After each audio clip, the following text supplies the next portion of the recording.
Okay, Is my lighting better now, guys? that's good. That's fine. Awesome.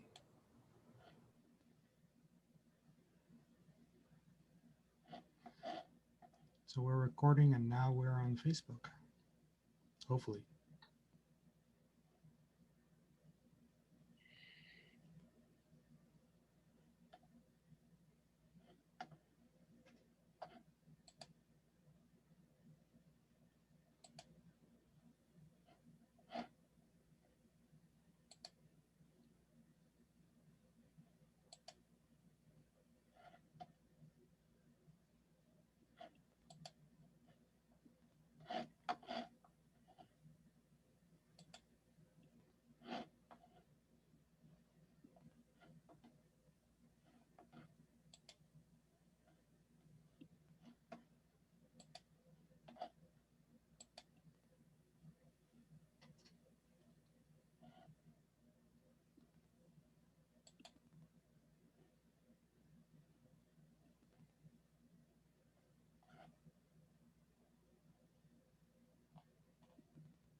All right, we'll see where it goes.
Please excuse our technical difficulties. Apologies about that. There was a show of an issue there, out over there. So we have a couple of technical difficulties that we're trying to work to the back. If we could stay put, I'll keep on recording to see if we can actually make this happen. Not entirely sure what happened with the back end, but I'll try again to do and share in the live stream. Okay, we're coming over here, bringing this back up, sharing with a live stream.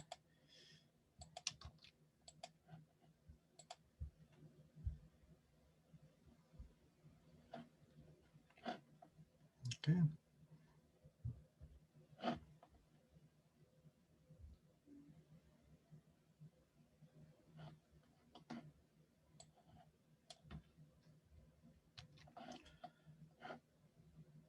Okay.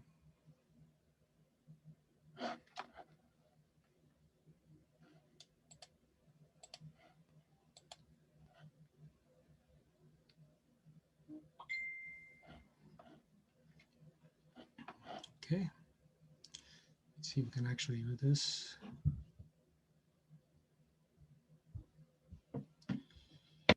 Should be live now, and I'm hoping that people are able to see that.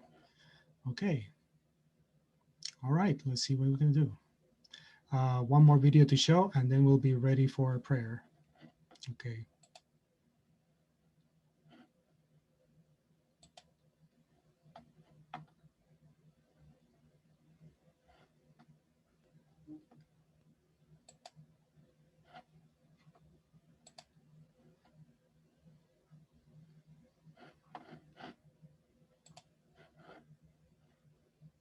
Oh, freedom. Oh, freedom. Oh, freedom over me.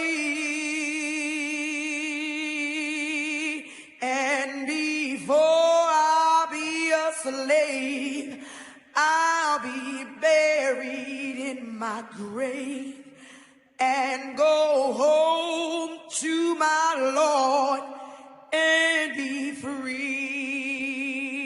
Oh, freedom. Oh, freedom. Freedom. Oh, freedom. Oh, freedom over me. Over me. And before I be a slave, I'll be buried in my own grave and go home to my Lord and be free.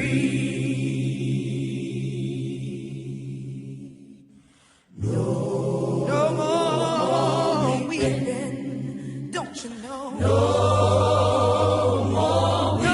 more weeping. No more weeping over me. And before I be a slave, I'll be buried in my own grave and go home to my Lord and be free. Oh, freedom.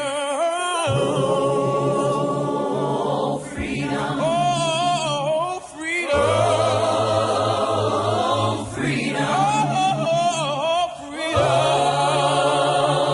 Oh, freedom over me. And before I be a slave, I'll be buried in my grave and go home to my Lord and be free. And before I be a slave, I'll be buried in my grave. I'm going home to my Lord and be free.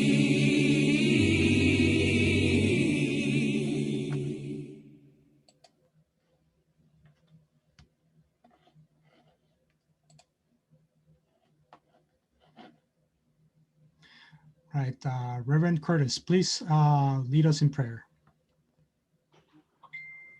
Thank you, everyone, for being with us today. Please pray with me. Gracious and loving God, God of all creation, known by many names, source of all that is and giver of every good gift. You create all people in your image and call us to love one another as you love us. We confess that we have failed to honor you in the great diversity of the human family. We have desired to live in freedom while building walls between ourselves and others. We have longed to be known and accepted for who we are while making judgments of others based on the color of skin or the shape of features or the varieties of human experience. We have tried to love our neighbors individually while yet benefiting from systems that hold those same neighbors in oppression. Forgive us. Give us eyes to see you as you are revealed in all people. Strengthen us for the work of reconciliation rooted in love and justice. Restore us in your image to be the beloved community, united in our diversity. Amen.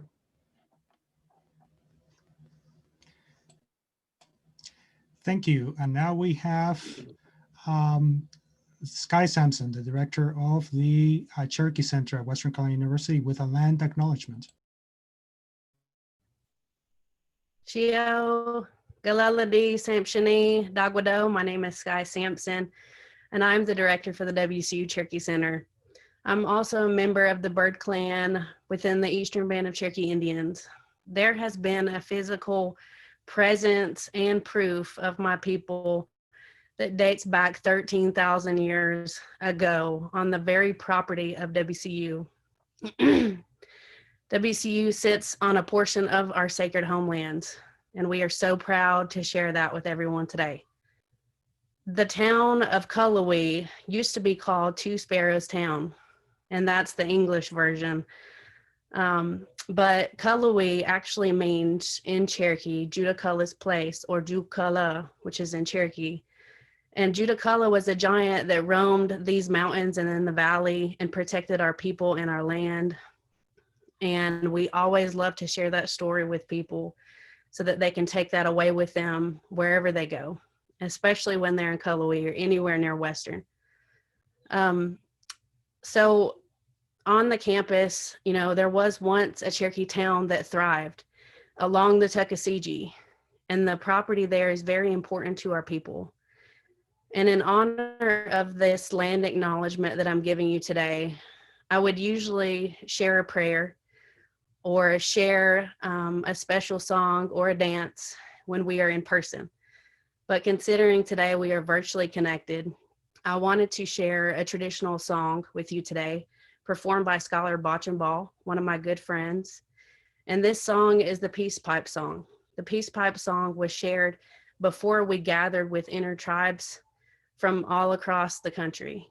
And we always would play this and share this with other tribes to kill any animosity before our conversations, to promote peace throughout our conversations. And I just thought that was very fitting for Martin Luther King today. So I wanted to share that with you guys. So I'm going to try my best to share my screen right now.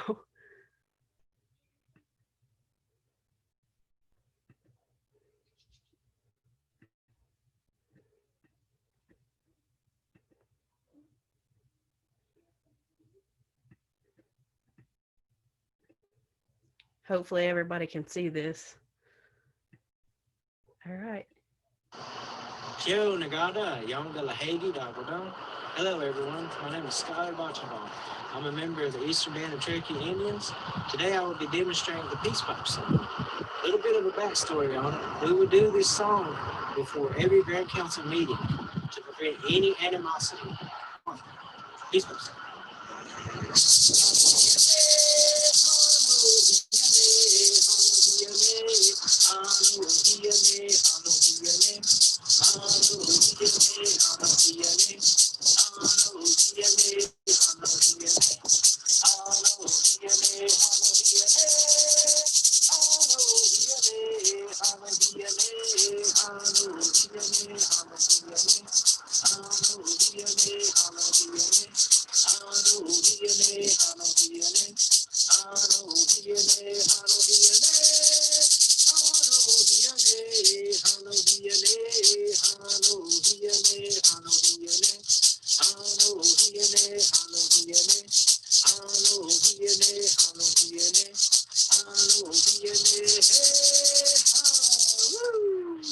Peace pipe song.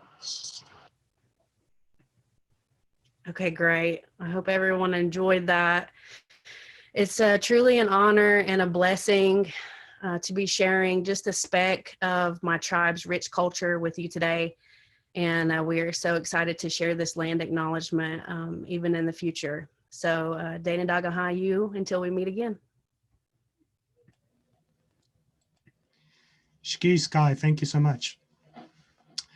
Good afternoon, everybody. My name is Enrique Gómez. I am Secretary and past President of the Jackson County branch of the NAACP, the National Association for the Advancement of Colored People, the nation's oldest civil rights organization. I welcome you to this celebration of the life and work of the Reverend Martin Luther King Jr. and the movement he helped lead. On this day, we take time to read and listen to his writings, sermons, and speeches of the Reverend Martin Luther King Jr. Those words stun us because they are perfect descriptions of what we already know, not just of what things are and where, but what we hope for ourselves, our children, and our nation. 50 years after his assassination, they retain the power to steer with us what is good and summon us to action. The words that we bring to our political discourse matter. In the past years, we have seen our political discourse from many sides littered with the language of warfare. We wage campaigns. We call for victory. We egg each other to never surrender and to fight on. This past few weeks, we see what happens when we literalize this very same language that we have seen the violent insurrection with all the trappings of medieval warfare to disrupt a constitutionally mandated process to certify a presidential election and a peaceful transfer of power, invalidating the vote of millions of Americans as an attempt. On this Martin Luther King Jr. holiday, let us take refuge in the words and deeds of this leader, as well as others in the movement for justice and equity. They showed that the quality of speech, our commitment to verifiable facts, and our vulnerability through the non-violent action, even in the face of raw power, can awaken our collective conscience the way that weapons and violence cannot. His words are prophetic. They remind us that it is not enough to predict the future based on the present. We must also actively imagine and reimagine our future into being. His words ground us into our deepest shared moral and constitutional values. They shape our answer to the question of what is America and what is an American. For these questions, what is America and what is an American, are as much about what is rooted in the past as also the process of becoming. To follow the commandment to become our brother's keeper, our sister's keeper, we must first ask who they are and be prepared to actively listen to them. It is thus that we expand the circle of who we mean by we to extend beyond our immediate horizon and thus build the beloved community. I invite you to listen to our speakers in this celebration and take their message to heart. We just heard a Cherokee land acknowledgement by Sky Sampson, and we will hear from Dr. Brandi Hinnant-Crawford, WCU Associate Professor on Department of Human Services. Ricardo Nazario y Colón, Chief Diversity Officer at WCU and Chair of the Governor's Advisory Council on Hispanic Latino Affairs. Dean Paulk, Assistant Director of WCU's Intercultural Affairs. Dr. David Walton, WCU Director of African American Studies, and our new Jackson NAACP President and WCU Intercultural Affairs Director, Dr. Dana Patterson. We are also joined today by Western Carolina University's Chancellor, Dr. Kelli Brown. We are grateful for the partner organizations that make up this event possible: Reconcile Sylva, Down Home NC, Change NC, the Poor People's Campaign, a National Call for Moral Revival, and Indivisible Commons Ground WNC. We also have currently going on a food drive happening until 5 p.m. You can drop off items using social distancing at Bridge Park in Sylva. Donations will be given to the community table, and we urge you to think beyond the useful. If you donate cereal, please donate boxes of milk to go along with it, for instance. At this point, I would like to do is turn to the Western Carolina Chancellor, Dr. Kelli Brown, for a few words this afternoon. Chancellor, please. Thank you, Dr. Gomez. I really do appreciate your words that you just had said. And I want to just thank everybody for the partnership and putting this program on today to focus on the life and the legacy of Dr. Martin Luther King Jr. is very, very important. As I listen to the names of the folks that are participating in this, it really just goes to show the value and the power of partnerships. And so I appreciate all of that is going on here in Jackson County in Western North Carolina. I appreciate my colleagues across Western Carolina University that are here today and all those that are other that are in support of these efforts. So thank you all very much, and I look forward to today's presentation. Thank you.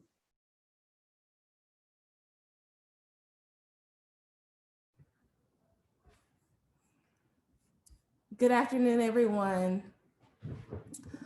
Over the past few days, on our television screens and on our cell phones, we US citizens and the world watched with us as the underbelly of America was exposed. The world watched what we who are dark, to borrow from Bettina Love, have always known. White supremacy is as American as apple pie. It is as American as the Star-Spangled Banner, which speaks to the peculiar institution of slavery in the verse we don't sing. And we watch as a nation reacted, saying, "This is not us, but it is." The truth is white supremacy is unnatural. It's a sickness. It's an illness that needs to be eradicated. And those infected with it will fight to uphold it. Now, it is easy to condemn those we see bursting through the windows at the Capitol building, the ones that are symptomatic. But we have to understand, and what we who are dark can teach some people, is that the infection is not always visible. Like with the coronavirus, an individual can be infected and appear asymptomatic. Institutions can be infected and appear asymptomatic, but it's still spreading and it still permeates. And just because you don't have any symptoms, or you don't feel the impact of white supremacy, or perhaps you even really the benefits from it, it doesn't mean that when it attacks the next person's body, they will be able to survive. So what is this white supremacy? Gilborn explains that white supremacy is not only nor primarily associated with extreme political movements, such as the Proud Boys. Rather, white supremacy is seen as related to the operation forces that saturate the everyday, the mundane actions and policies that shape the world and the interests of white people. Furthermore, Ansley explains that white supremacy is a political, economic, and cultural system in which whites overwhelmingly control power and material resources.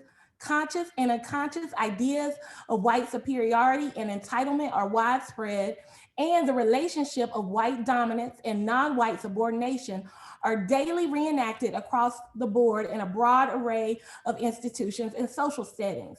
Ask yourself, who is in position of power where you work? When you go out to eat, who is serving you versus who is in the kitchen? So what do we say on a day where we want to honor the king, the legend? Because white supremacy has even taken his words to try to thwart resistance to white supremacy. What do you say to a nation infected with a disease when one, some don't believe the disease is real and others don't know they're infected? How do you stop the spread? And is there any hope for a cure? Some of you may be wondering, well, what does white supremacy look like when it's asymptomatic? When it's not clothed in a Klan robe, when it's not charging the Capitol, and when it's not walking through Charlottesville with tiki torches? When white supremacy is asymptomatic, it does things like try to explain away health disparities and disparities in COVID infection and death rates by saying, Black folks just don't live healthy lifestyles. In essence, saying it's our fault. Instead of understanding that we have more jobs that interact with the public and less access to healthcare. It's easier and it absolves guilt or interrogation of the system by saying they don't exercise enough or they eat too much soul food. That's asymptomatic white supremacy. It's explaining the wealth gap or educational disparities with an ahistorical analysis that doesn't look into redlining and HUD lending practices or the wide-scale dismissal of Black teachers and leaders that came with desegregation. That's asymptomatic white supremacy. It's being okay with having your kids only have white friends and learning all they know about Black folks, Latinx folks, and Indigenous folks from the media. That's asymptomatic white supremacy. It's saying you want the promotion to your boss in a social setting or getting the promotion over drinks in spaces where colleagues of color are not present. That's asymptomatic white supremacy. It's allowing the people around you to elevate your good intentions to expertise and becoming resident diversity, equity, and inclusion experts after going to a few conferences or reading a few books and thinking your voice can rival someone else's life work or lived experience. That's asymptomatic white supremacy. It's saying we don't know how to serve these children, these non-white or non-English speaking children, as if they are from another planet and don't need the same love, care, and nurturing as white children. That's asymptomatic white supremacy. It's the self-talk you use to justify your fear of Black men and your intimidation by Black women. That's asymptomatic white supremacy. It's the ease of which you see the beauty of Halle Berry or Zendaya, but struggle to find in Lupita. That's asymptomatic white supremacy. It's working with an expert of color, but assuming their white partner or colleague took the lead, or questioning a person of color's competence or if they got the job only because of affirmative action. That's asymptomatic white supremacy. And please understand, it's not only white people who are infected with white supremacy. And some might try to call it implicit, but it's still infectious and dangerous. So how do we quarantine white supremacy? How do we stop its spread? How do we develop the antibodies and the mindset to fight it off? I can't say that there's an exact cure, but I will say it's going to take more than voting a certain way or paying dues to great organizations like the NAACP. But there are things we can do to stop the spread of white supremacy. First and foremost, we have to stop normalizing and centering whiteness. Our first step as individuals is to begin to normalize things that are not white. We have to decenter whiteness in our everyday lives. And you may be saying, how do I do that if I am in fact white? Well, you must be intentional. And while it's great to consider yourself woke by reading things like White Fragility and White Like Me and How to Be Anti-Racist, which is problematic, so I encourage you to read some criticisms too. These texts are not helping you decenter whiteness and understand non-white humanity.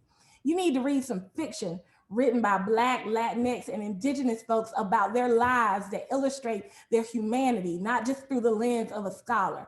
You've got to watch movies where folks of color have creative control beyond Medea and her tropes and stereotypes. When you think about your favorite holiday movies, who are the characters? When you think about your favorite novel, who's it about? Your favorite drama, sitcom.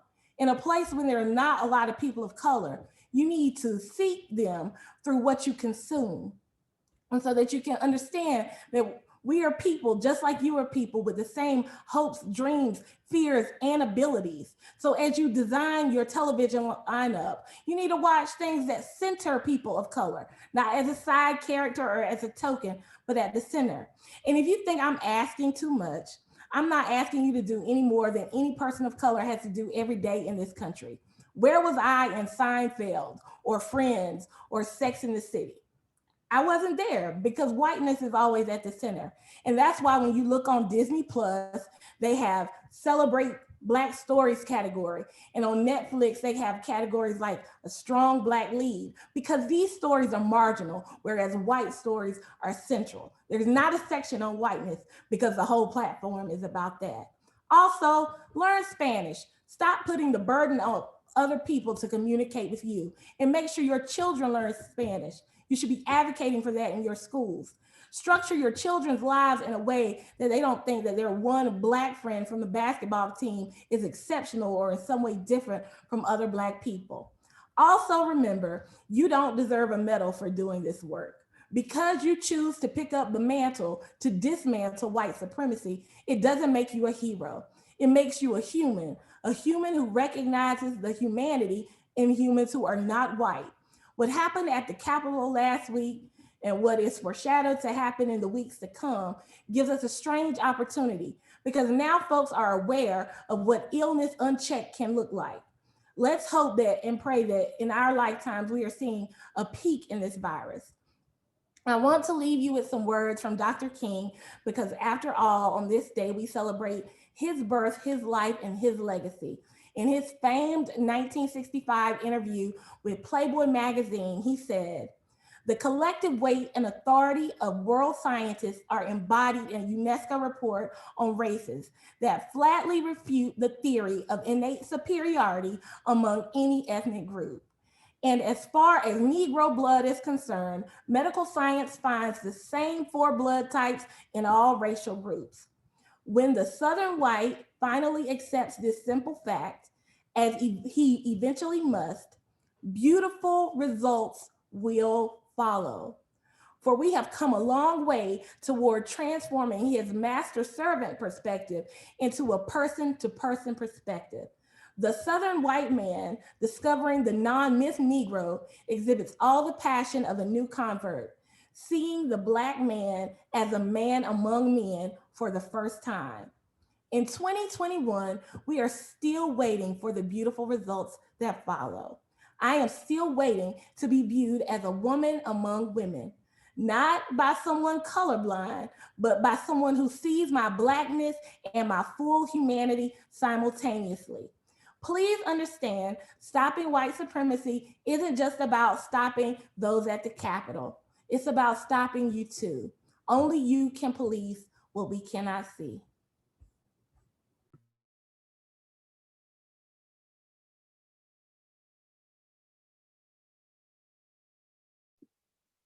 Good afternoon, everyone. I'm going to talk to you about American pluralism, democracy, and diversity. The work of the Reverend Dr. Martin Luther King Jr. is not finished. I am afraid that in my lifetime, it will not be completed, but I am hopeful for the future of my 15-year-old son, Carlos. The Gen Next generation and iGen hear many messages about plurality, democracy, and diversity. These are important concepts, but they must be rooted in our nation's history in order to strengthen the resolve that can come from them. Over 100 years ago, most immigration passengers arrived at New York Harbor, where they were processed through the US immigration station at Ellis Island. Not until recently had any other name in American culture been closely affiliated with immigration than Ellis Island. For over 30 years, from 1892 to 1924, America swelled with immigrants searching for a better life, just like the Pilgrims had done nearly 300 years before. At the time of its closing in 1954, more than 15 million people had arrived at Ellis Island. Today, nearly 50% of all living Americans can trace an ancestor to Ellis Island if they want to search. Most immigrants spend 3 to 5 hours on the island. A fifth were barred from entering due to medical reasons or a legal issue. Most of America, especially the lesser populated states, welcomed the new immigrants, but as a number of new arrivals started to rise and the economy got smaller, fear and concern about the country's immigration policy began to rise. Over several congressional sessions, America closed its doors to immigration. Yielding to constituent demands, immigrating individuals and percentages of nationalities were regulated. The Naturalization Act of 1790 limited citizenship to white male immigrants. That was the beginning. American Indians were removed, forcibly relocated to new states. Former Mexican nationals who became newly minted Americans under the Treaty of Guadalupe Hidalgo were politically and economically isolated. The nation nearly broke apart over the end of African enslavement. And during the Reconstruction, it moved rapidly to isolate the newly emancipated descendants of Africans and their political and economic progress. In 1882, the Chinese Exclusion Act made the Chinese aliens ineligible for citizenship and denied them the right to own land and to vote. In 1924, the Immigration Act barred all but a trickle of Asian immigration and remained law until the new Immigration and Naturalization Act of 1965. These and others are part of our legacy, and we must understand it and not erase it from our memories or from the memories of our children, because the world is more dangerous today than it was over 100 years ago. Since the founding of our republic, we have always known who our opposition was and where they were located. Nowadays, that opponent to freedom and liberty is a shadowy figure living among us, who most of us don't understand or know little about.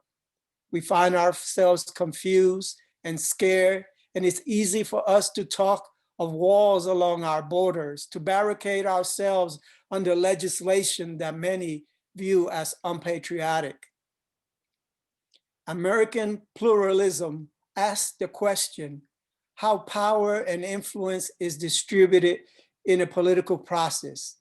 Our pluralism challenges every American to strive to understand the values, memories, and mementos of each community, to hear the voices of the powerless and the powerful, and everyone in between with equal resonance, to understand that we belong to multiple communities simultaneously.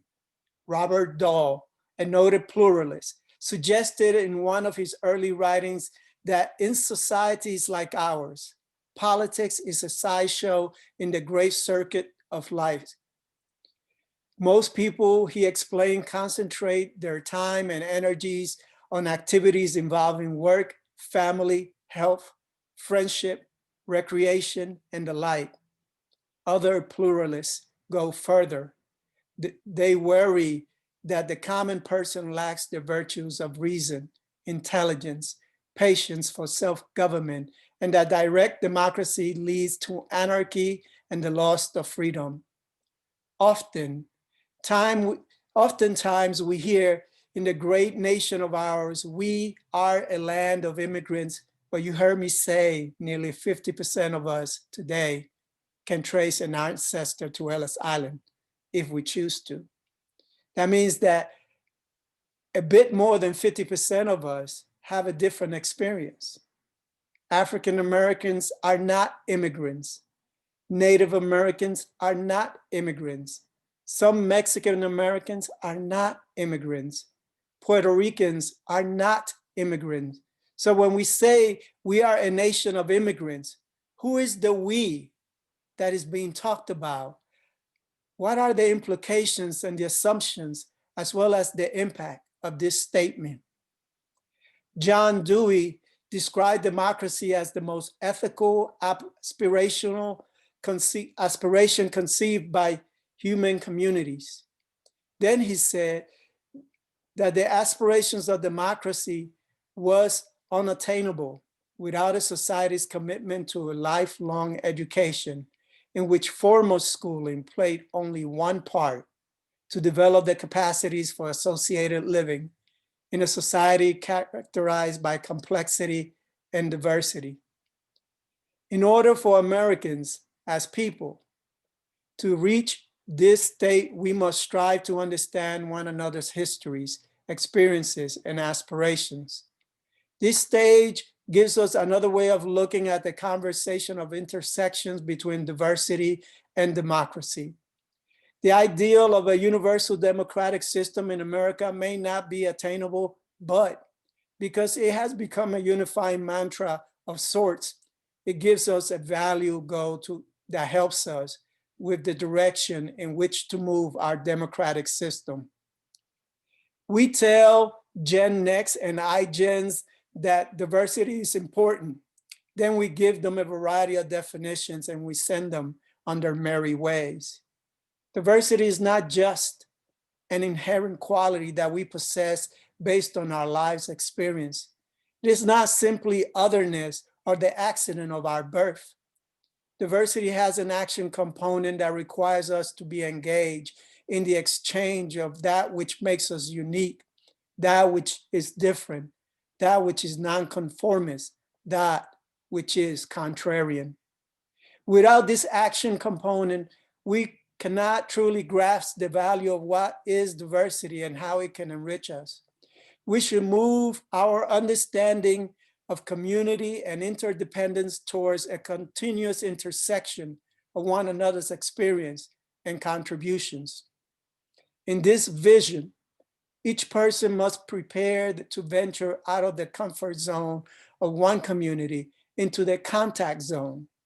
Our collective democratic manners will develop out of these engagements of dialogues between unequal communities and the known points of intersections.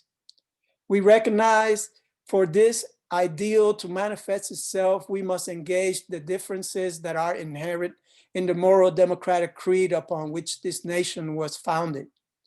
We need to embrace the differences that were ignored or unacknowledged or not yet present at the time of the founding of America. In so doing, we free the vision of the founders from a limited ethnocentrism that belie their lofty aspirations from the beginning. As human beings, each of us have a place, traditions, webs of association to which we centrally and vitally belong, where we are readily recognized, where we do not have to explain each aspect of ourselves, our histories, our idiosyncrasies, our standpoints. And I'll leave you with this. The American poet Adrienne Rich once says, when those who have the power to name and socially construct reality choose not to see or hear you, whether you are dark-skinned, old, disabled, female, or speak with a different accent or dialect than theirs, when someone with the authority of a teacher, say, describes the world and you're not in it, there is a moment of psychic disequilibrium, as if you looked into a mirror and saw nothing. Thank you.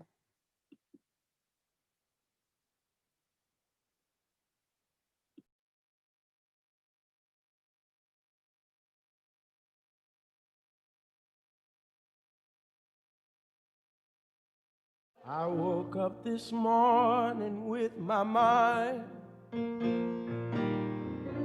stayed on freedom. I woke up this morning with my mind stayed on freedom. I woke up this morning with my mind stayed on freedom. Hallelujah, hallelujah, hallelujah.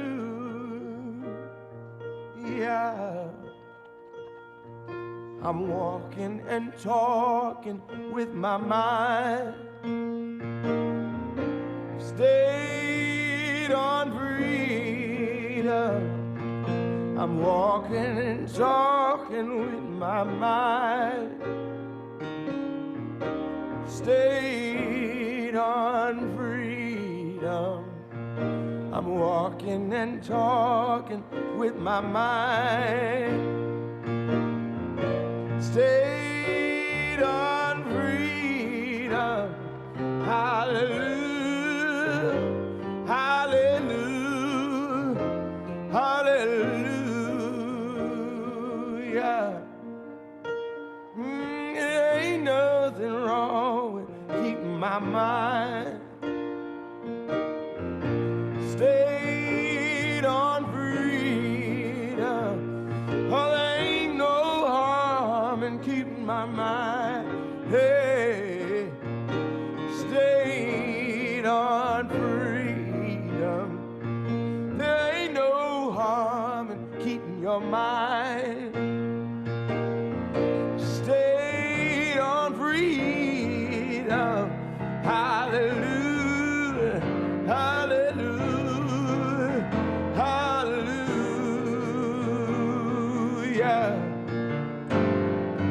I'm singing and praying with my mind. Stay on freedom. Yeah, I'm singing and praying with my mind. Yeah. Stay on freedom. I'm singing and praying with my mind. Stay on freedom. Hallelujah. Hallelujah. Hallelujah. Hallelujah. Hallelujah. Hallelujah.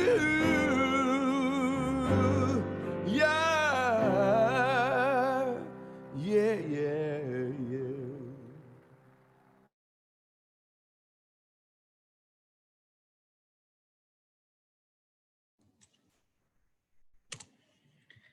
Because identity and context are important, I come to you today as a white, gay, trans man who grew up with less than enough resources and who follows a non-dominant spiritual path. I use he, him, his, or they, them, theirs pronouns. May 10th, 1967, Martin Luther King Jr. said, "Now there are those of you who are trying to say now that the civil rights movement is dead. I submit to you that it is more alive today than ever before." From that day in 1967 to today, this quote still rings true. We still have a lot of work to do in order to be able to say that the civil rights movement is finished. I'll never forget the first time that I really truly felt the impact of racism. I was 11 years old and had just come home from school to excitedly tell my mom I had a boyfriend. Her first question was, is he black or white? As if those were the only two options, as if she could know everything about him by my answer. When I told her he was black, there were no more questions. No asking what he liked to do, no asking how I knew him, no asking if he was even a good person. I knew that she would have asked those questions if he was white, and she did ask those questions and more when I told her about my second boyfriend years later who was white. Now, my mom has grown and changed a lot since then, but that interaction has stuck with me throughout my entire life. I didn't have the words for what it meant back then, but today I do. To say that I didn't feel the impact of racism until the age of 11, I know and understand today, is demonstrative of the amount of privilege I grew up with. At the time, I didn't understand power, oppression, or privilege. In that same speech, Martin Luther King Jr. also said that so often we allow them to become invisible because our society is so affluent that we don't see the poor. Growing up poor, I didn't grasp the white privilege I had until much later in life.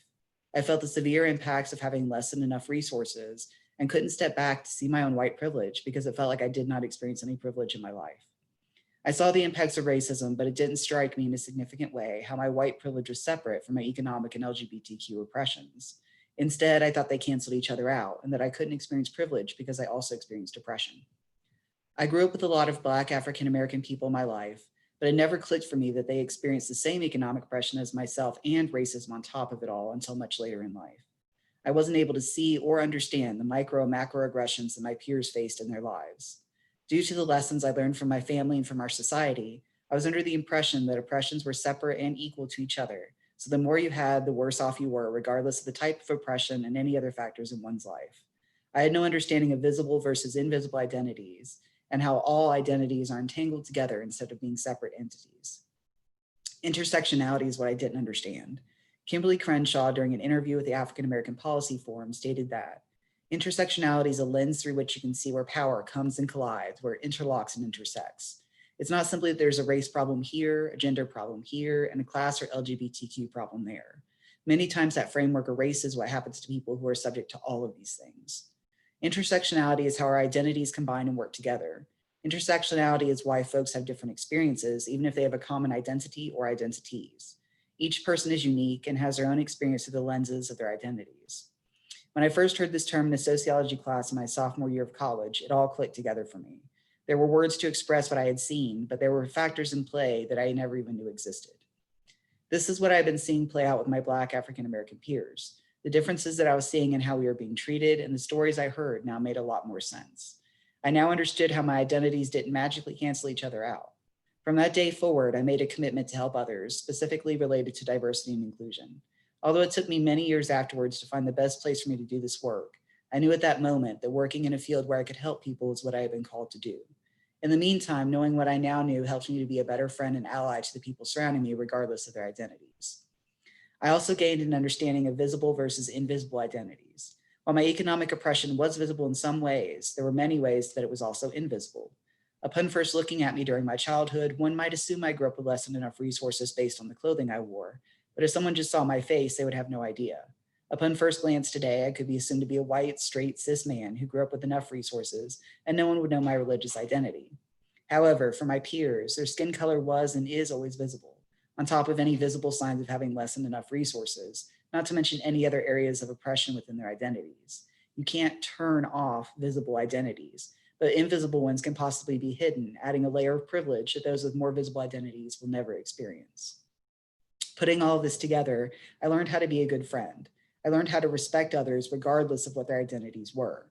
I learned to see and love the differences between myself and others instead of thinking everyone was the same. Our differences are beautiful and to be celebrated, not swept under the rug and ignored in an attempt to demonstrate equality. There is a difference between equality and equity.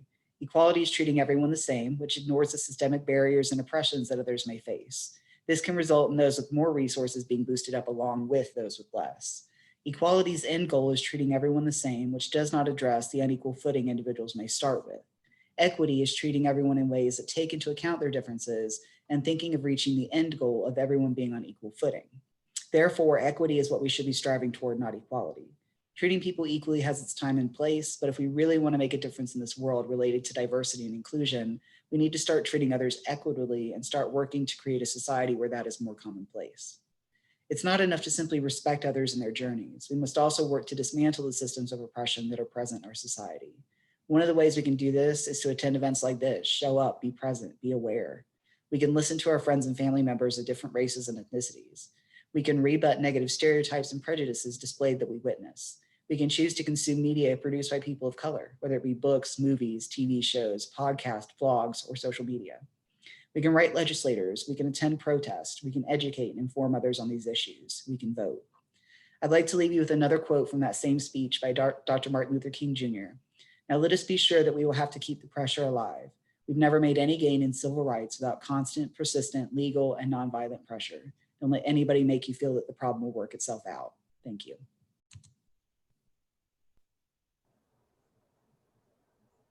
Awesome.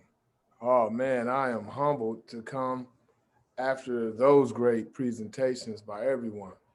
I am speaking with you all from Atlanta, Georgia, the birthplace and home of the Reverend Dr. Martin Luther King Jr. I'm here visiting my daughter. I also want to add that she's 6 years old and this is her first year of school, kindergarten. So this is her first truly MLK Day. And when I took her to the zoo this morning, I had to explain to her who MLK was. I want to emphasize to everyone listening that the Reverend Dr. Martin Luther King Jr. was a person, a man who was a child first, who grew to be a man, a father, a husband, a son, right?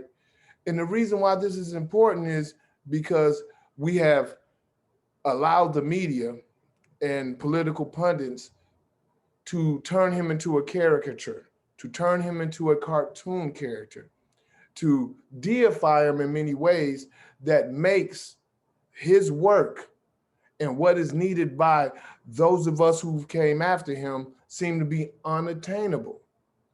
The Reverend Dr. Martin Luther King, called by his family Michael, he attended high school here. He attended university here, Morehouse College at the time. He pledged and joined a fraternity. You say, well, Dr. Walton, why are you emphasizing this? Because we are now living in a time where it seems everyone is waiting for the what? The next Dr. Martin Luther King Jr. And that is beyond problematic, and it keeps us in a holding pattern like an airplane waiting to land, right? The Reverend Dr. Martin Luther King Jr. traveled around the country being invited by local organizations, local activists, local grassroots community-based organizations who were engaged in civil rights struggles and would bring the Reverend in to be a spokesperson for them, to be able to perhaps better articulate for them their struggles, their desires, and what they were fighting for, right? We are all the heirs to the Reverend Dr. Martin Luther King Jr.'s movement. We are all heirs to the responsibility that he took upon his shoulders, that others thrust upon him. We cannot stay in a holding pattern waiting for the next one person, because that's truly not how Dr. Martin Luther King Jr. himself approached his struggle, approached his movement. We have allowed those who at the time and after were diametrically and dialectically opposed to the Reverend now misrepresent and mischaracterize who he was, what he fought for, and what he argued. We have allowed those who were diametrically and dialectically opposed to him in August 1963, when he gave, for the second time, the I Have a Dream speech, right? They have, I should say, have allowed them to make us focus on 3 to 6 lines from a speech that was over an hour. We have not promoted the true legacy of the Reverend. Economic justice, closing the wealth gap, right? Wealth redistribution, right?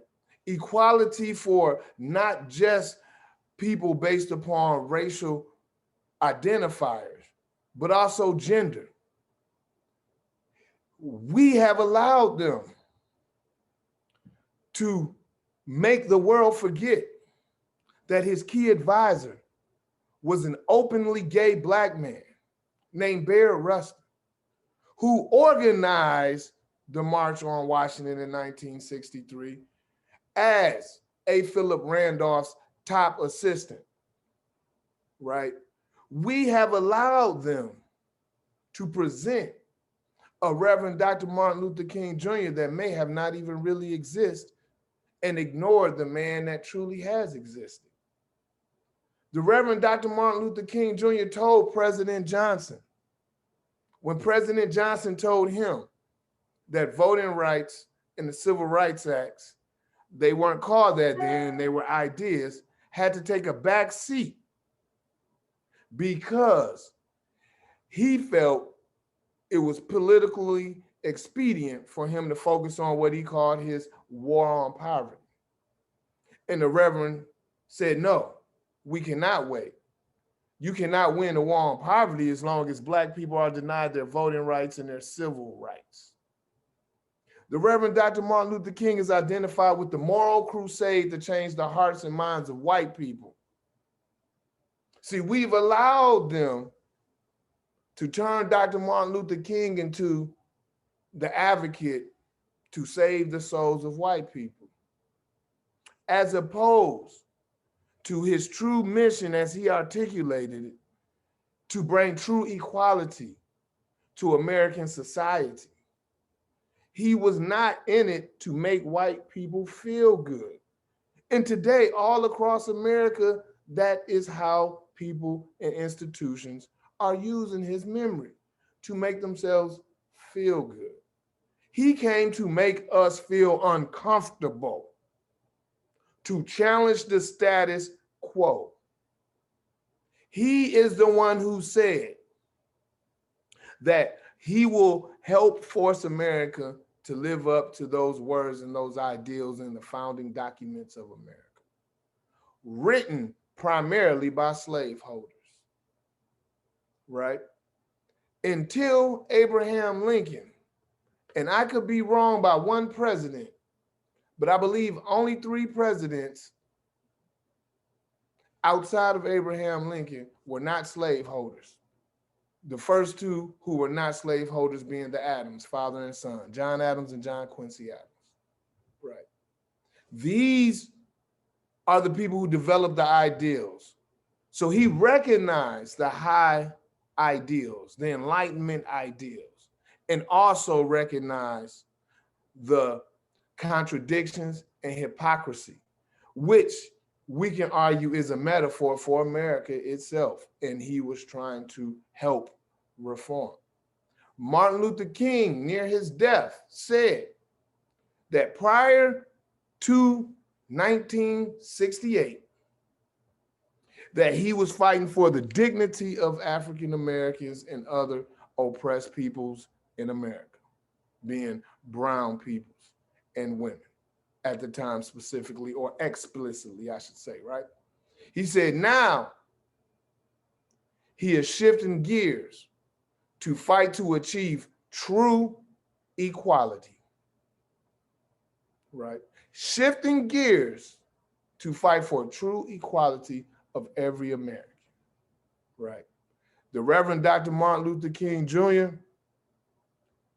worked with a myriad of peoples. He worked with grassroots organizations. Why am I emphasizing that at this time? Let me make sure I'm not going over time, guys.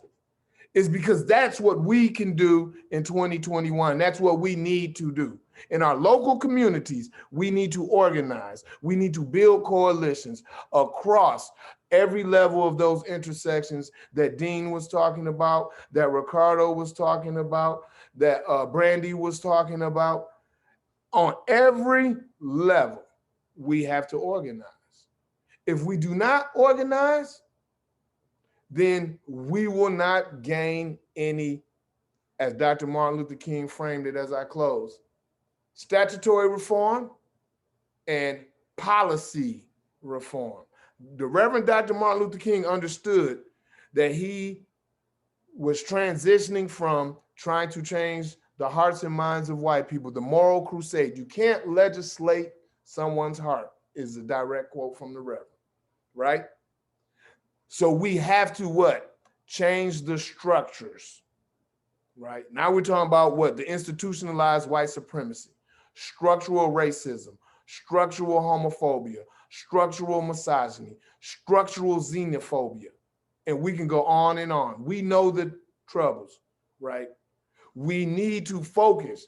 Feel-goods is not going to be enough. They've been using the Reverend as a feel-good story all my life, and I'm 46 years old come May.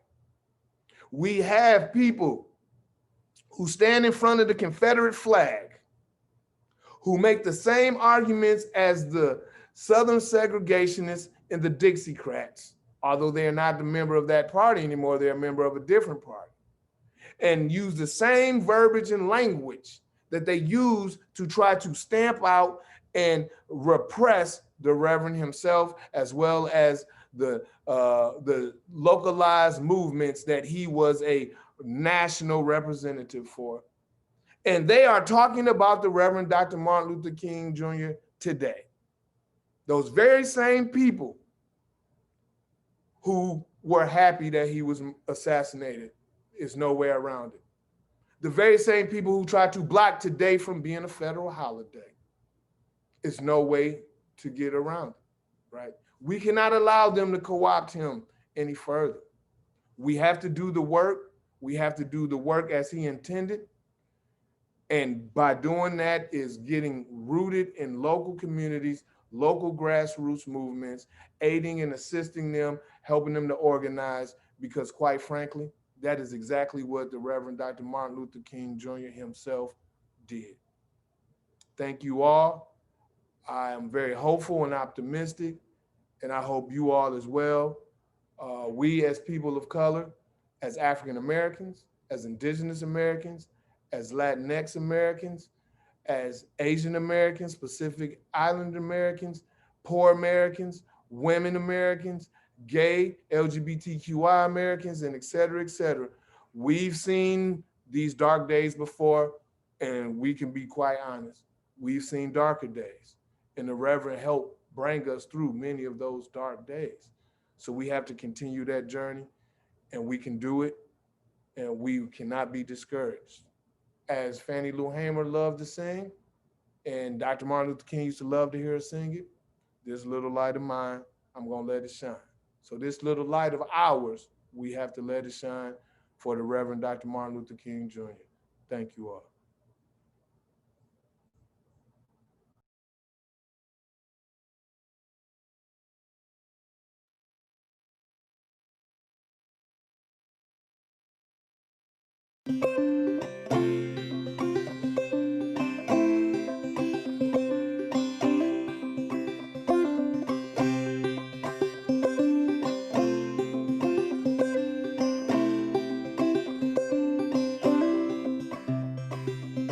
I am resilient, I trust the movement, I negate the chaos, uplift the negative.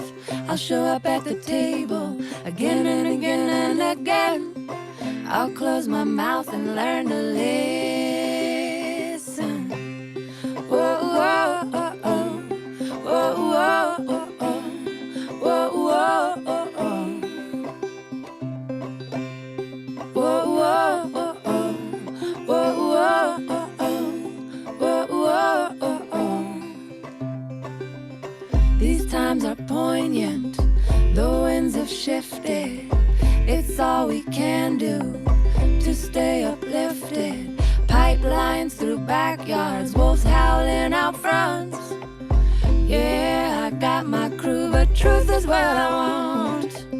Realigned and on point, power to the peaceful, prayers to the waters, women at the center, all vessels open to give and receive. Let's see the system brought down to its knees. Whoa, whoa, oh, oh. Whoa, whoa, oh, oh. Whoa, whoa, oh, oh. Ooh, ooh, ooh. Whoa, whoa, oh, oh. Whoa, whoa, oh, oh. Whoa, whoa, oh, oh. Ooh, ooh, ooh. Ooh, ooh, ooh.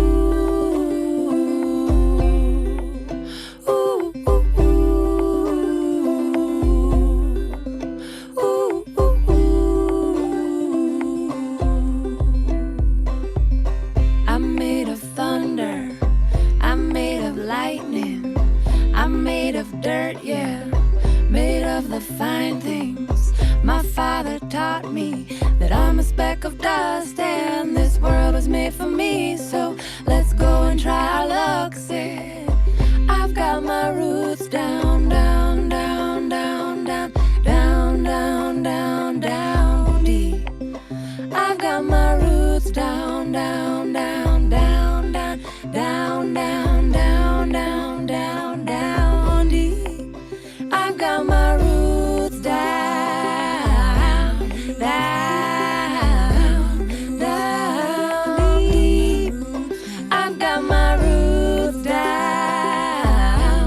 down, down deep.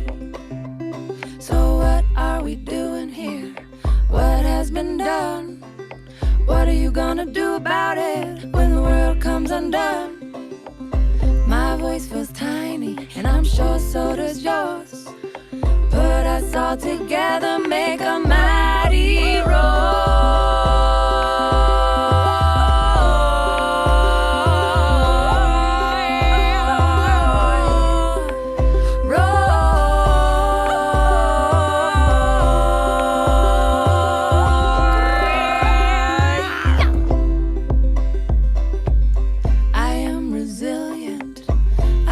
the movement, I negate the chaos, uplift the negative.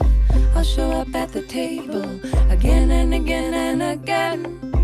I'll close my mouth and learn to listen.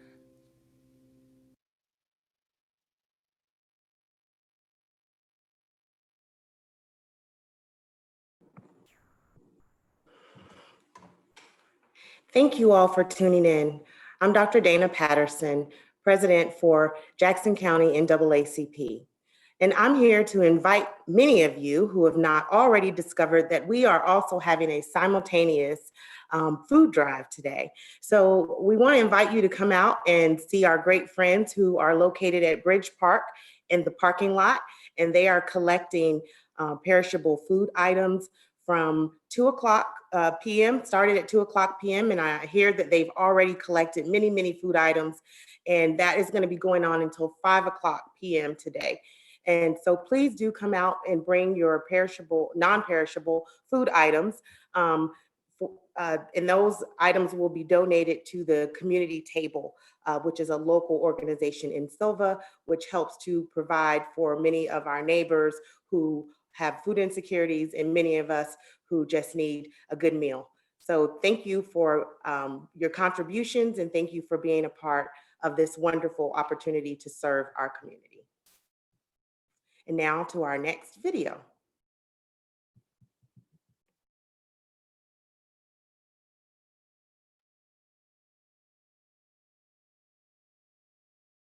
And so let us stand in this convention knowing that on some positions, cowardice asks the question, is it safe? Expediency asks the question, is it politic? Vanity asks the question, is it popular? But conscience asks the question, is it right? And on some positions,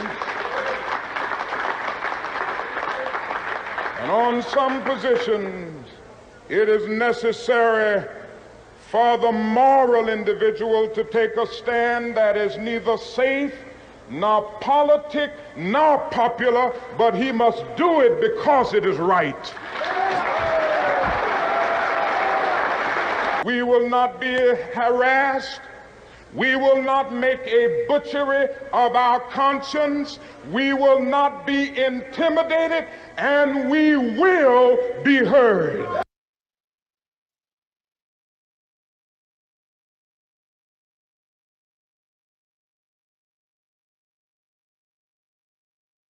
We who believe in freedom cannot rest. We who believe in freedom cannot rest until it comes. We who believe in freedom cannot rest. We who believe in freedom cannot rest until it comes. Until the killing of black men, black mothers, sons is as important as the killing of white men, white mothers, sons. We who believe in freedom cannot rest. We who believe in freedom cannot rest until it comes. Not needing to clutch for power, not needing the light just to shine on me. I need to be just one in the number as we stand against tyranny. To me, young people come first. They come first. They have the courage where we fail. If I can just shine a light on as they carry us through the gale. We who believe in freedom cannot rest.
thank you all. As we come to the close of our program, I hope that we're not coming to the end of our momentum and the energy that this entire program has built for all of us here today.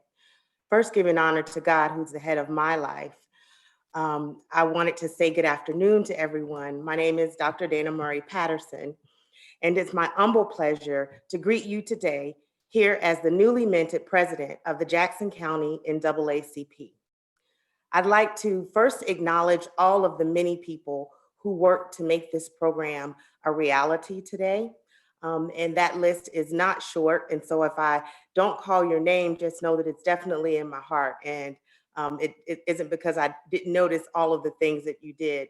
But I'd like to acknowledge the committee, the Martin Luther King Planning Committee, which was comprised of members of all of our collaborative partners.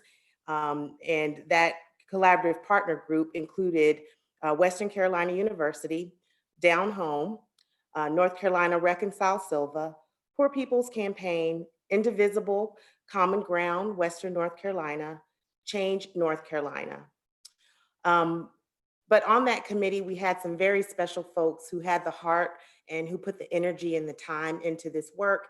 And so I want to thank Kathleen, Jesse, Marsha Lee, Marty, Dan, Enrique, and Liana. I also want to thank the speakers who gave their talent and their energy, and they brought the fire today. So if you didn't feel challenged, championed, supported, inspired by these wonderful words that came from our speakers, then you might want to check your pulse a little bit today, because today was all about feeling the fire from these wonderful speakers, as well as our land acknowledgement and our wonderful words of encouragement by Chancellor Kelli Brown of Western Carolina University. I also want to especially thank the outgoing and continuing executive committee of the Jackson County National NAACP. And I want to just thank all of you who thought enough of this moment today to just join us in commemorating the life and the legacy of Dr. Martin Luther King and Coretta Scott King. Some people may wonder why it is that I always connect those legacies, but I had the privilege when I served as the director for the Coretta Scott King Center for Cultural and Intellectual Freedom at Antioch College. I had the opportunity to meet with Bernice King. And when I sat down with her, she shared with me the idea that her parents' legacies were intertwined, kind of like the idea of a figure eight. One completed the other, one complemented the other, and one supported the other. So they weren't absent of one another. And you could never speak of Dr. Martin Luther King Jr.'s legacy without also speaking of the life that was breathed into him every day by his wife and his partner, Coretta Scott King. And so I pay homage to her as well today, as well as all of our ancestors, all of our children, all of our elders, and all of our neighbors who are tuning in today.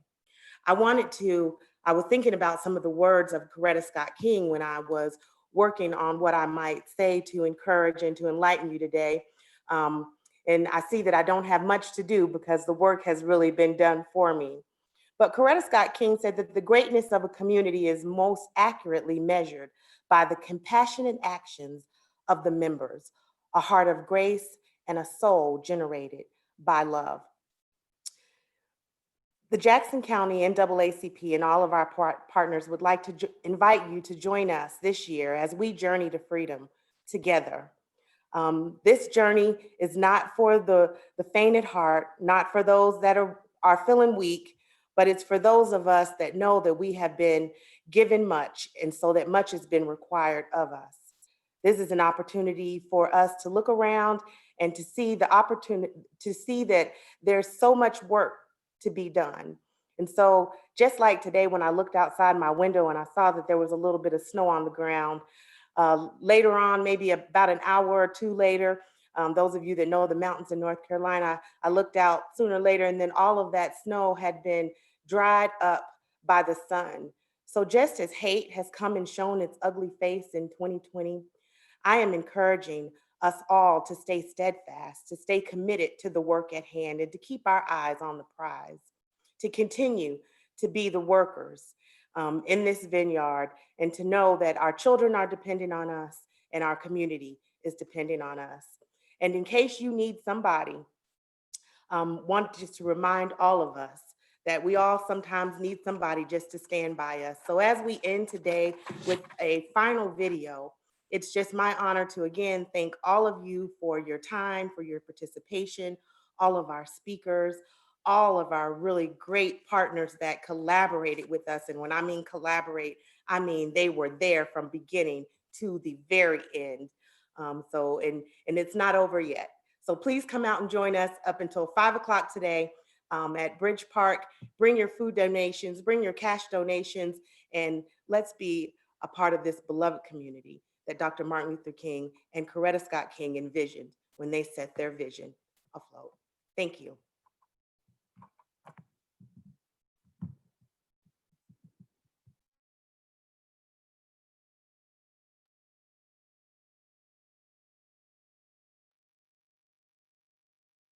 This song says, no matter who you are, no matter where you go in your life, at some point you're gonna need somebody to stand by you.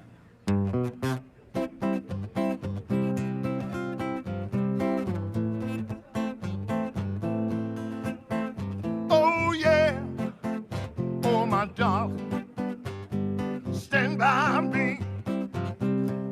No matter who you are, no matter where you go in life, you gon' need somebody to stand by you. No matter how much money you got, all the friends you got, you gon' need somebody to stand by you. When the night has come and the land is dark and that moon is the only light we'll see. No, I won't be afraid. No, I won't shed one tear, just as long as your people come and stand by me. And darling, darling, stand by me. Oh, stand by me. Oh, stand by. Come on, stand by me. Yeah. Oh, when that sky that we look upon, when she tumble and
y'all. And the moon is the only light we'll see. But I won't be afraid. La la la. I won't be afraid. Not as long, not as long as you, yeah, stand by me. Hey, yeah.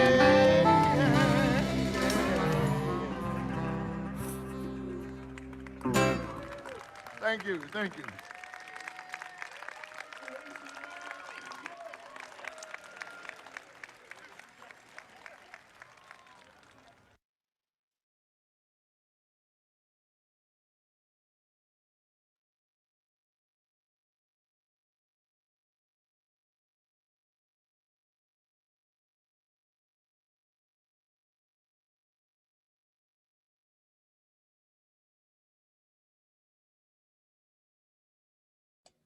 And cut. We are off. We are done. Thank you so much, everybody. Chancellor, thank you for staying there all the way to the end. I appreciate every single one of your words. We had about between 40 to 50 people show of catching us on live stream. This has been recorded and will be posting up online. All right. So it looks like we are good. All right. Thank you so much, everybody. Thank you all so much. There's just, words are not enough. So thank you. I want to say, Dr. Brown,